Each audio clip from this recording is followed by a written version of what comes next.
back and throws a long one far into the corner. From the 45, 20 seconds left. Callahan, left side, has it. Hi, everybody. Welcome to a century of excellence. 100 years of Holy Cross football. I'm your host, Bob Foraker, and we'll be looking back at some of the great players and great teams that wore the purple in the first 100 years. A century that produced 525 victories, 31 first-team All-Americans, and 59 Crusaders went on to play in the National Football League. So as you can see, we have a lot to cover, so we best get on with it. Holy Cross played its first game on October 17, 1896, losing to crosstown rival Worcester Tech 10-0. The first season also began another tradition, the Holy Cross Boston College rivalry. In the team's second meeting of the year, a reverse call by the officials late in the ball game led Holy Cross to claim a 6-4 win, while Boston College to this day still claims an 8-6 victory. It was a sign of great games to come. Holy Cross football got off to a fast start as the team did not post a losing record until 1904. That's the same season in which they had their first All-American, Tom Stankard. 1924 was a big year for Holy Cross, whose nickname of the Crusaders would be officially adopted a year later.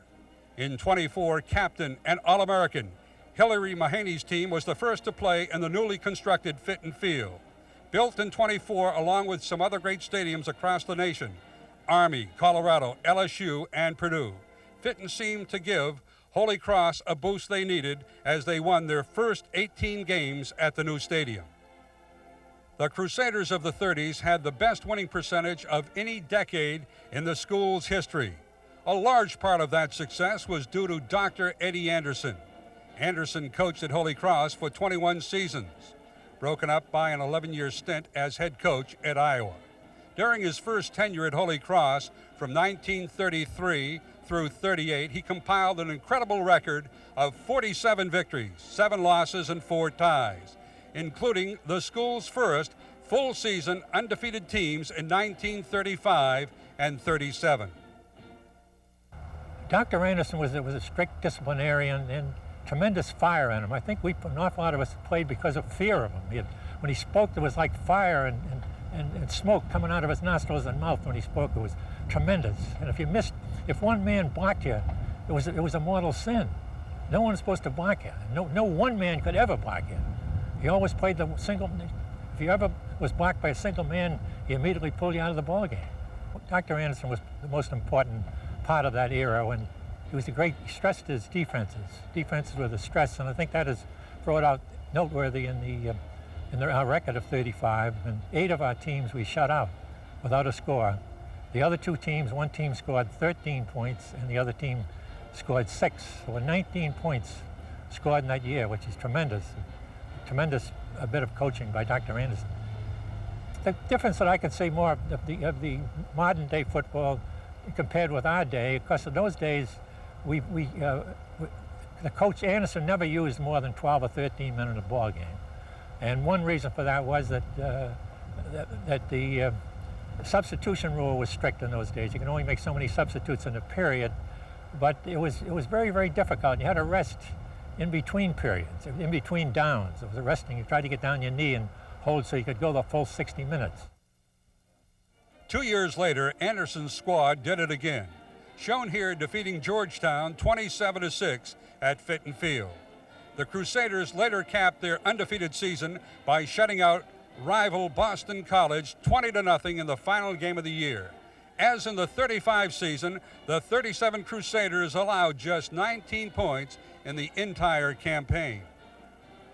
After Dr. Eddie Anderson left to coach the University of Iowa in 1939, the Crusaders went through 4 different coaches during the 40s.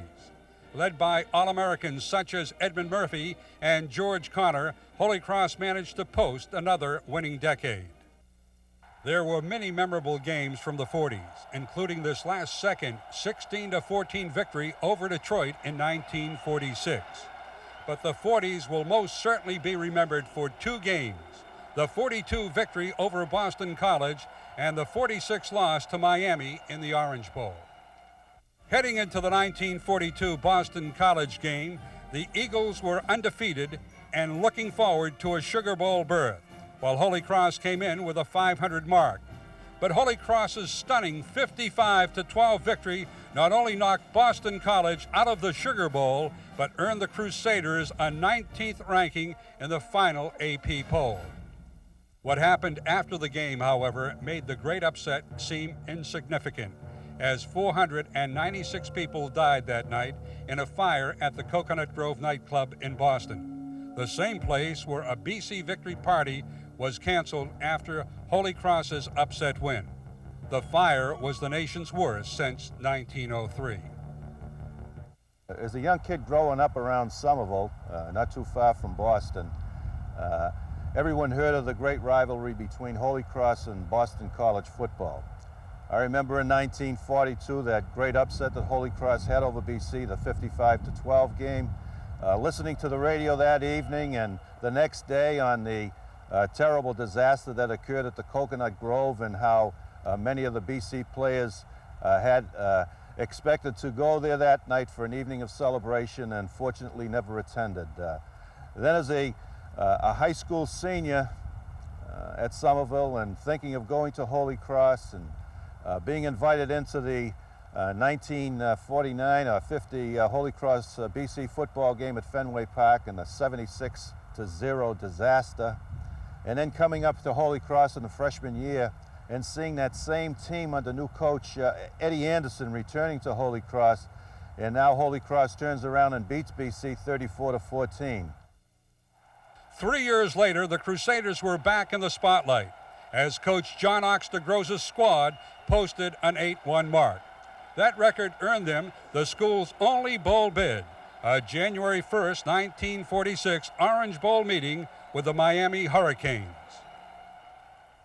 When I was discharged from the Air Force in 1945, it was in October, and I was actually going to go to Yale, but Howie Odell, the Yale coach, somehow couldn't take me at that time, so he called up Ox DeGroza, the coach of Holy Cross, and I had a couple of workouts here, and Ox handed me an application that said, "You're starting school Monday, boy," and that's how I got into 3 or 4 regular season games. I think it was 4, and then the Orange Bowl. Holy Cross had a very successful season in 1945, and we were selected to play in the Orange Bowl against Miami. We, of course, were very delighted. I don't believe the school had ever played in a bowl before this. And as a matter of fact, we were practicing right at this level, just outside of this stadium, in snow that was 12 or 18 inches deep that had to be plowed in order for us to practice here. And we took a train down to Miami, which took about 5 days. We practiced at the Miami Athletic Facility. The temperatures were somewhere in the mid-80s. We had a great halfback in Stan Kozlowski. I believe he was from Rhode Island. He was a great triple threat type back. He could run, punt, and pass. The other backfield was made up of Brennan, Brennan at quarterback. You must remember the quarterback was up close to the line of scrimmage in a single wing. The fullback was Steve Conroy. The wingback was Joey Byers from Pennsylvania, really speedster. And the game was rather even Steven until Miami scored. I don't know whether it was in the second quarter or what, but then we began to move the ball. Kozlowski eventually hit Brennan with a short pass, and Brennan went in. The score was 6-6. Much of the game was played, in a tie fashion between the 30s. A lot of punting. In passing situations, I would be inserted for Stan Kozlowski, which indeed was the case in the last 3 or 4 minutes. The pass, the sometimes infamous pass as it's referred to, was thrown, and Steve Conway from Cincinnati came over from his right end, and he couldn't bring it down. It hit his right hand, tipped over, and Al Hudson, the defensive back who just happened to be the state sprint champion, was on the receiving end of that interception, and Miami scored and won the game 13-6. It was unfortunate, but we felt that we wanted to win, and we were not satisfied with a tie.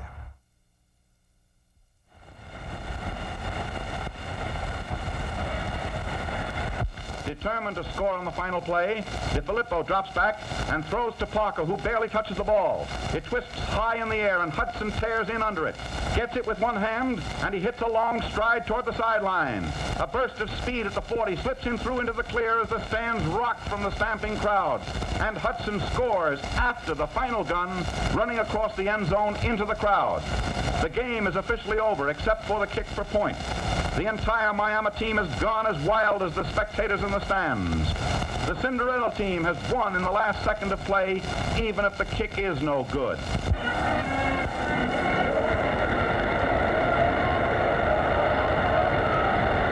Gall gets set to kick, and it is good. The most thrilling finish of any bowl game has put the University of Miami ahead of Holy Cross by a score of 13-7. Not a person has left the stadium before the whistle this afternoon, being held here by the repeated efforts of both teams in the closing quarter to break the deadlock and go home a winner. Everyone is milling about, still in a daze, over this spectacular finish and the dazzling 89-yard run by Hudson. Staying on top of the college football scene, the Crusaders rode the wave of television in the 50s. Holy Cross had 4 network television appearances in the 50s. This 1953 meeting with Dartmouth was the first network televised college football game from New England. The Crusaders made a good first impression, stopping the Big Green by a score of 28-6. When you think back of my 50s, I like to think, of course, of the players that I played with as much as the teams we played against. And, you know, the name Charlie Malloy always comes up with our team because Charlie is still in the record books. And when you look at a quarterback like that, we didn't throw 40 or 50 times a game. We were throwing maybe 18 or 19. So to still be in the record books with the way the football game has gone today is quite a feat. And nobody can forget Johnny Turco, I think probably one of the quickest and fastest running backs we've ever had. And he did an outstanding job for us. So that team still was in the record books up until recently. We scored 252 points, I think, in the season, and they could score. And those were 2 of the reasons why we could. You have Jack Felch, who was an outstanding tackle on one of those teams, also in the Hall of Fame now. Tom McCann was an end on that team, also in the Hall of Fame. So it was a good football team, and it could move the ball and play good defense. It's so easy today to travel because you have the buses go right to. We're playing local games, but even at distances now, you get on an airplane and you're there in no time, it seems. I can remember going out to Marquette by a train, and you took a sleeper. You went, you know, Friday morning, and you rode all day on the train. You slept on the train at night, and sometimes we used to get off and practice at a spot along the way. So traveling is so much different. It's so easy to get there. The ballparks are you know, fairly handy now that of the teams you play, but transportation is completely different. And I tell you, I think some of the players probably missed that old train ride because we used to have some great times. You'd play cards and be able to talk, and I think you got to better know your teammates in those days. Dr. Eddie Anderson returned to Holy Cross in the fall of 1950 and stayed through 1964. And while Anderson's teams of the 30s made a habit of shutting out the opposition, the teams of the 50s were better known for winning the close ones. Aside from this last-second win against Dayton in 1955, Anderson's squads won 6 games by a single point, including back-to-back one-point victories against Syracuse in 1957 and 58.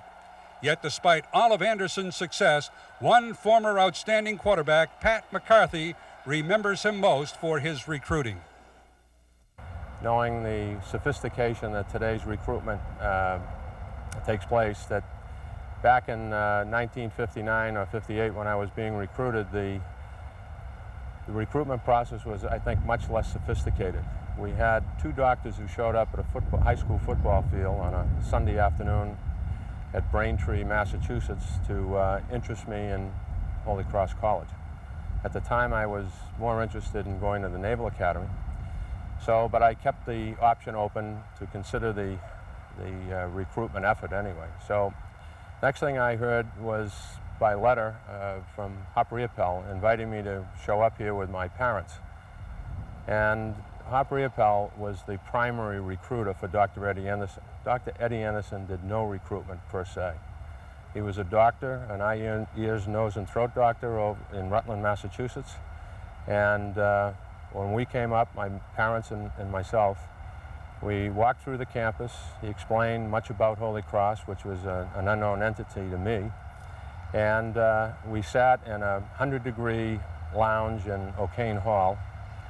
He wore a bow tie, God bless his soul. He had a cigar in his mouth most of the time, and this one was down close to his lips, and all I can remember was remembering if that bow tie doesn't explode, he's going to burn his lip anyway.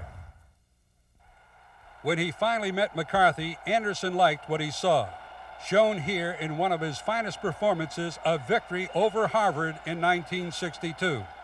McCarthy was the Crusaders' leading passer for 3 seasons and still holds 3 NCAA records for 2-point conversions, including career marks for 2-point runs and 2-point passes. After Anderson left Holy Cross for good at the conclusion of the 1964 season, the event that stands as a defining moment for the Crusaders in the 60s was the season that wasn't, 1969. Filled with high expectations under new head coach Bill Whitton, the Crusaders opened the season with a pair of disappointing losses. It was after the loss to Dartmouth that the cause of Holy Cross's sluggish play became obvious. Nearly 90 members of the team had been stricken with hepatitis, forcing the cancellation of the final 8 games of the year. Co-captain Bill Monsowitz remembers. We started off our year, everybody was in good shape. We had our double sessions and we had press day. It was really hot in 1969 that year, if you look at the weather records. The temperatures were in the 90s, there was a dry spell, and in particular there had been a major fire, I guess, in Worcester not too long ago from that time when we started our season. On the top of the hill, which isn't there anymore, where we practiced, where the Hartfield House is, was extremely up on the top of Mount St. James, very hot during the summertime. And everyone was in pretty good shape, but during press day, everybody kind of does the drills, and all the press is there to see us and talk to us, take pictures, and all that type of stuff. And when they brought out the big galvanized buckets, is what they put the water in with the ice. But nobody had ever thought of running the water through the faucets at the little houses they had up there that had the spigots. So they just opened up the faucets and threw the water into the buckets because it was so hot that I'm sure nobody even cared about it, and nobody ever thought you'd have any problem with the water. So initially around noontime when we took our break, all the buckets were laid out with all of the water and all of the ice, and the people from the media, the coaching staff, all of the players, and even people, they were drinking out of the buckets. The people that didn't drink a lot out of the buckets or just put water in their mouths and spit it out, which is where you train a lot back then. I trained that way. I never drank it, I just used to put it in my mouth and spit it out, but some guys just gulped it down because it was press day, so what difference did it really make? We weren't really trying to push ourselves into any type of training session. But that was the initiation of the problem, unbeknown to anyone. Nobody knew what was in that water. Now, on the way to the Dartmouth game and during the week of practice, people were getting tired, people were getting sick. So maybe we figured, well, maybe there's a flu. A couple of people are getting, ill, and it just didn't seem to make sense. On the bus, on the way to the Dartmouth game, people actually came down with jaundice. Their eyes turned yellow. People were beginning to complain about urinating, having problems, that their urine was discoloring, another manifestation of the disease of which we knew nothing about. This is when the wheels began to churn. So when we were at Dartmouth during that game was when the disease demonstrated at a higher level. There was much more fatigue. There was actually vomiting on the line, on the sidelines. People were that tired and felt that ill. And this wasn't just a few players. This was all of the players. If you weren't vomiting and you weren't ill, you were actually fatigued. And I was always in top shape. I trained all year, and so did a few other guys. We were like training maniacs. And we were exhausted. You just didn't have it. There was something very wrong. And even the Dartmouth players knew it, because they could tell something wasn't right. You just weren't hitting the same. By the time that game ended, we were literally physically decimated. We were really tired, mentally tired now too. When we went into the locker room, the wheels had churned prior to this, is when all of a sudden the news was given to us that we were now quarantined. And that locker room was quarantined, sealed. And we were in it. It was an amazing thing. All of a sudden, we're all told we have a disease called hepatitis. I mean, most people didn't even know what it was. But now we're all sick. And we're all quarantined, and we're not to go anywhere unless we're under a parameters of where we can travel. But the one thing that everybody missed, and to this very day, I think finally maybe there's some closure to this event, was we never played the BC Holy Cross game. And back then, that was the closure point of your senior year. That meant everything. You worked all those years for that game, and all the players from each side knew each other. We had all gone to similar high schools. Everybody knew each other's playing abilities and who we were. So it was a big culmination game to get together and play that final game between the Jesuit rivalries. And we never had that. And that was a tremendous thing to lose. And most of the players, all of the players, will tell you inside that they have something missing. They never finished what they started. So there's a lot of love for Holy Cross. There's an emptiness, but I think we've reached closure. After our 25th reunion, a lot of us felt we reached closure. And that's a big deal after all those years, because when you play football, as anyone knows who plays it, you have a tremendous love for that game. All your life you do. My father's team in 1935 were undefeated. They never knew really what losses were or to have seasons decimated. Our team, we came out strong, and I feel we came out a great squad because we experienced life within the atmosphere of the game, and it made us better people. Many of the 1969 Crusaders did return the following year, including Monsowitz and his co-captain Tom Lamb. But the Crusaders still struggled. In 1971, Ed Doherty took the helm, leading Holy Cross to a 4-6 mark. While the record might not seem remarkable, considering that Holy Cross had not won a game in more than 2 years.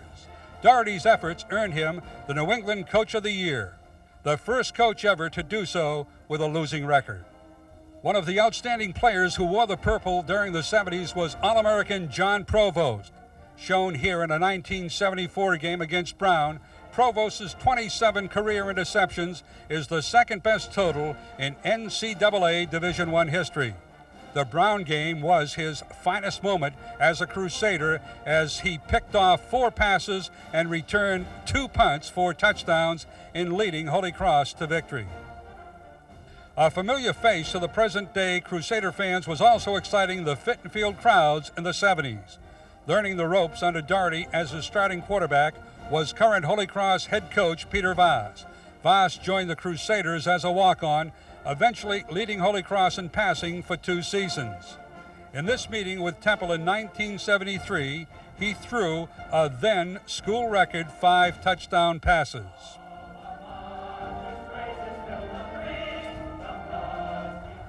I think the thing that stands out in my mind the most about Holy Cross, and especially my experience as a Holy Cross football player, is the people that I played with.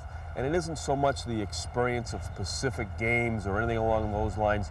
It's the camaraderie that you developed in the locker room. It's the camaraderie that I remember during preseason camp. I don't know if you're supposed to say this, but there were an awful lot of card games that took place in the dormitories. And just those kind of friendships, the special people that were around. And they weren't always just football players. There were a lot of people that were managers. There were a lot of people that were students. There were a lot of people around at Holy Cross that just make this a special school and have very fond memories as far as I'm concerned. Specific games. Well, I think there are probably 4 of them that stand out in my mind. The first one would be the first time Holy Cross beat Army at Army. We were able to win a homecoming game my senior year down at West Point. It's a tremendous football game, a great environment, a great experience. The other one was a 10-0 win at Dartmouth. I believe it was the first time in 104 games Dartmouth had been shut out at home. It was a big, big, big win for us. The other 2 were a little bit more somber. It was certainly the Temple game here at home. And the thing that I remember about the Temple game isn't the stuff that's in the record books. It's the fact that the game ends up a 64-35 game. But we were ahead 14-0, and we were moving down, and we were going in to score. And one of the things that I'm least proud of is I tried to force the ball in, and we threw an interception, and all blazes broke out from that point on. And then, of course, the last one would be the last game here at Fitton Field when we played Boston College. And again, it's a 14-14 game at halftime. We've got a first down. We're going in to tie it up at 21-21. We turned the football over, and we just didn't have enough manpower to pull the thing off. But it was a tremendous effort. It was a tremendous game. And obviously, there were many more football games. There were a ton of people, but it's just a very positive memory. Two of the biggest games in the 70s were Holy Cross's back-to-back victories over Boston College in 1977 and 78. The 77 win was especially satisfying to the Crusader faithful, as Holy Cross entered the game just 1-8 before posting a 35-20 upset win.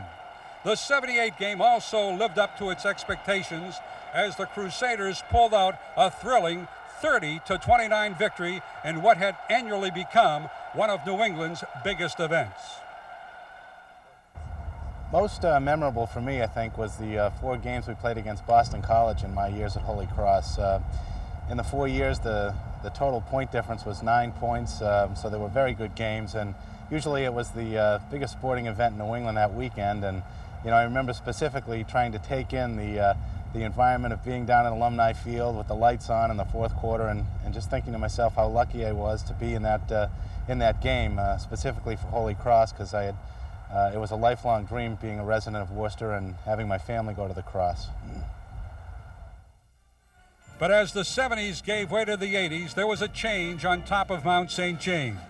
Holy Cross joined the newly formed Division I AA program, and Crusader Athletic Director Ron Perry brought in a new head coach, Rick Carter, to lead the way.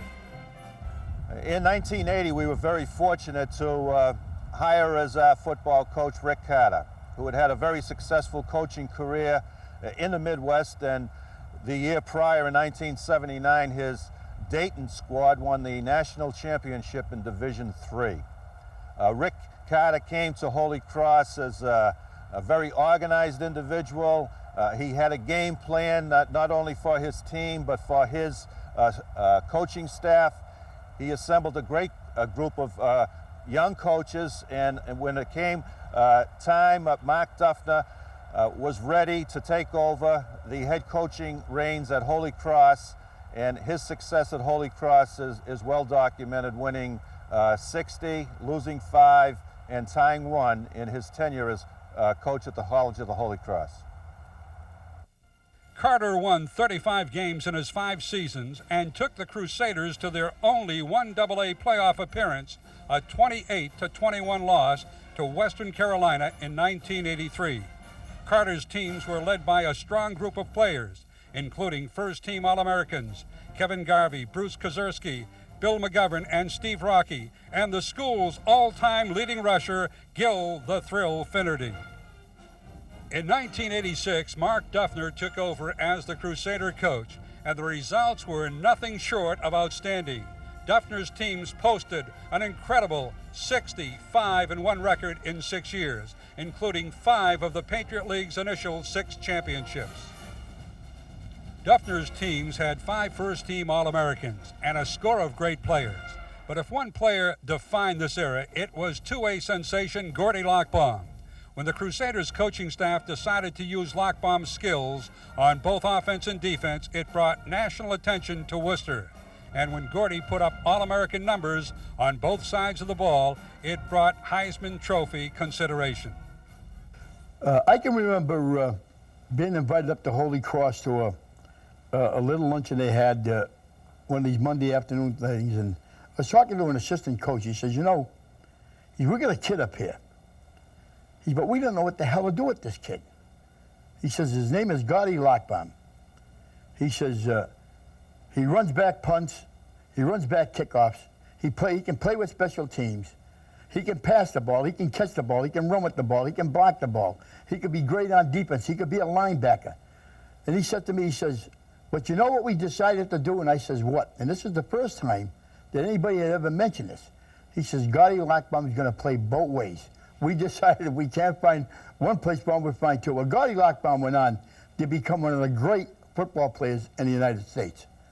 Nobody had ever said that the Heisman Trophy had to come from 1A school. And to tell you just the effect that Gaudy Lockbaum had on the sports writer, the media, the people that knew him, that loved him. Twice he was in the running for the Heisman Trophy, finishing 5th and finishing 3rd, which is a hell of a thing. And a lot of people figured that the first year when he finished 3rd, that he should have been the Heisman Trophy winner. Well, arriving in New York City with Coach Duffner, and who was like a kid in a candy store, had never been to a big city, was awfully exciting. And arriving at the Downtown Athletic Club, just the aura and the history and the tradition that accompanies a place like that was just a tremendous experience for me and I think for our team. I recall getting back to the campus after the trip and after the show and having all the guys there waiting for me and congratulating me, but also saying how excited they were about being part of the team that produced a player that could be considered for an award like the Heisman Trophy, because it's just another level. It's something that none of us ever expected would happen. And then to be affiliated with the Heisman and talked about the Heisman for 2 straight years was something that none of us ever expected. Lockbaum's senior season was a special one in school history, as it capped off Holy Cross's first ever 11-0 season. Lockbaum remembers the game and what happened afterwards. Well, I think that you know, my era and my senior class, we had a lot of talent. We had a lot of guys that were really committed to Holy Cross football. And as sophomores, we experienced a bit of a letdown with a 4-6-1 season. However, Coach Duffner, taking over the reins, challenged us. We came back, went 10-1, and coming into our senior, had 17 starters back from a team that went 10-1. So the expectation was high. Coach Duffner challenged us. He said that barring any injuries, the only thing that would keep you from having an 11-0 season would be ourselves, making mental mistakes and having a poor attitude. We had a great attitude. The captains, guys like Andy Martin, Ron George, and Jim Kelly, and myself challenged the team, and everybody rose to the occasion. We won each and every game, starting with Army and going through Villanova. The Villanova game being on ESPN on a Thursday night was an exciting experience for all of us, and we didn't let down. We thumped Villanova, fortunately, and I just remember all the tears and the enthusiasm and the hype and everything else that surrounded that final game, culminating in the locker room with the big countdown, counting down 1 through 11, all the victories, the camera lens fogging over from all the screaming and yelling and emotion that was displayed that evening. During Duffner's incredible run, his worst season was 1988 when the Crusaders lost 2 games. If it was not for one of the wildest finishes in school history, it could have been 3. Holy Cross traveled to Princeton, and the Tigers gave the Crusaders all they could handle. Princeton kicked what looked like the game-winning field goal with just 2 seconds left. All that remained was for the Tigers to kick off for the final play. Kicking it low, and it's going down. Cromwell will pick it up. Last play of the ball game. Cromwell over the 35, the 40, and he is going to be lassoed and laterals the ball. And here comes Holy Cross. Holy Cross might score. Holy Cross scores on the last play of the game. Holy Cross scores with 2 seconds on the last play of the game. It was lateral to Donovan. Cromwell picked it up. Holy Cross wins the ball game, and the Tigers are stunned. The Tigers are stunned. A fantastic finish. Between 1986 and 1991, the Crusaders won 4 consecutive Lambert Cups and finished second twice. When an All-American like Jeff Wiley graduated, he was replaced with another All-American, Tom Chacho. As a result, in 1991, Duffner's final season, the Crusaders once again posted an 11-0 mark. Unlike 1987, when Holy Cross outscored the opposition by more than 400 points, the 91 squad was severely tested. After beating UMass and Boston University by a combined 6 points in weeks 1 and 2, the Crusaders then had to face their toughest challenge in a Week 6 battle of the unbeatens at Lehigh. But the game I'll never forget is the Lehigh game. Both of us were going in down at Lehigh at Goodman Stadium. We were both 6-0. Everyone was picking it as a showdown. of the Patriot League. I mean, and we're two good teams, not only in the Patriot League in the East Coast. We went into the game knowing that we both had very, very powerful offenses. The team that was going to win the game was the one that was going to stop them last or score last. And it was surprising as we went in the first half. When we went in at halftime, it was tied at 7-7. It was something that we didn't expect, but you could feel it in the locker room. There was no doubt that something was going to explode. And when we came out of there, came out in the second half, and there were 71 points put on the board by both teams combined. One of the plays that ended up on Plays of the Week that week and was all over the television cameras when a great defensive lineman for us, Corey Vincent, an All-American defensive lineman, intercepted a screen pass. He was running down the field, didn't have quite enough gas to make it, and he lateraled to, happened to be my roommate, great outside linebacker for us, Greg Grady, who was lateral to him on the 40-yard line. He took it in for the score. That's what kind of game it was. It was going back and forth. The momentum was going back and forth. The locker room afterwards was unbelievable. It was such a feeling of, because again, it was a tight game. We had to dig down deep, but we never had a doubt that we were going to win. It's kind of unique that I stand here today as the Holy Cross football coach, the 25th football coach in Holy Cross's glorious history, because it was a dream that came true. I remember when I was in college, my goals were to be a high school teacher and a football coach. Obviously, the high school teacher part didn't materialize. The football coaching part did. The first interview I ever went for in August of 1974, I had the opportunity to sit down with Sam Timer. Sam asked me at that point in time, Peter, what are your goals?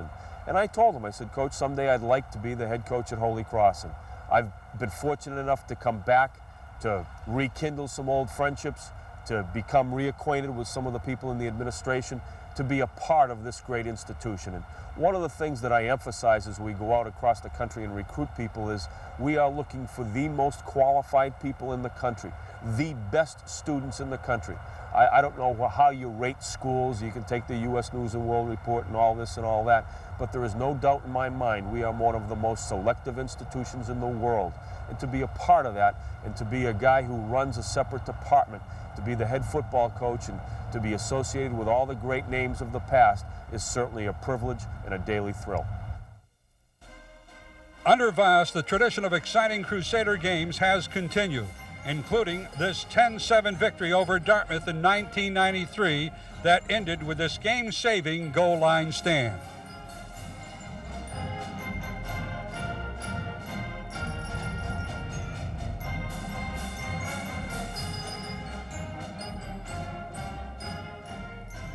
As for last-minute victories, look no further than Holy Cross's 1994 contest with Bucknell.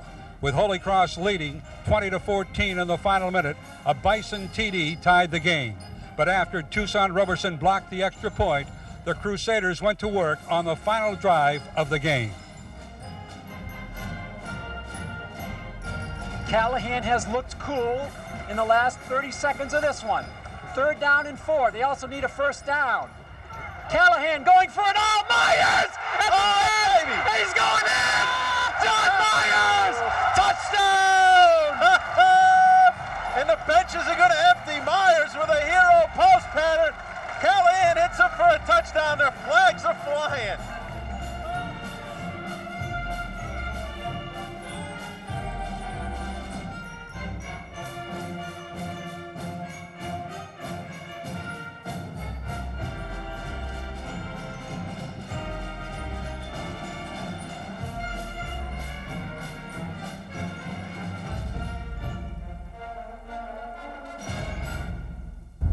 History, tradition, and excellence. These three words best describe the first century of Holy Cross football, making us all look forward to the next 100 years. I'm Bob Foraker. Thanks so much for joining us.